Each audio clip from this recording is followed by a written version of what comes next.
হুজুর আপনি আসতে হবে সাবিনটার তো কারিগর ভিতরে এনে উঠে সেলের উপর উঠে তো খালি তো ফ্লোরে থেকে একটা দেড়াতের মতন হয়ে গেছে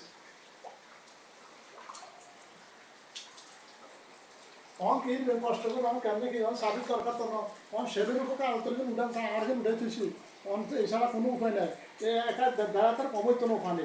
ওইদিকে তো নালার উপরে ওখানে যে যে অফিসের ভিতরে ওরা এক দেড়াতের কমই তো ওখানে একাত্তর এক দেড়াতের হইল হ্যাঁ একাত্তর মাস হইবে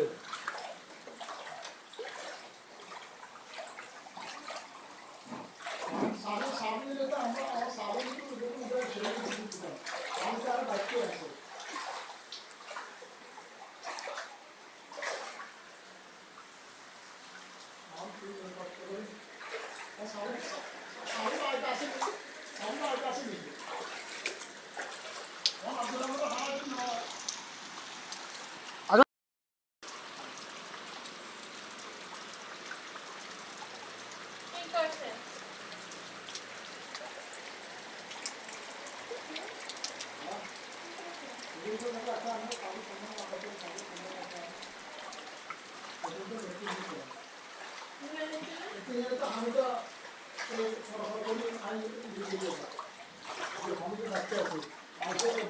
আমি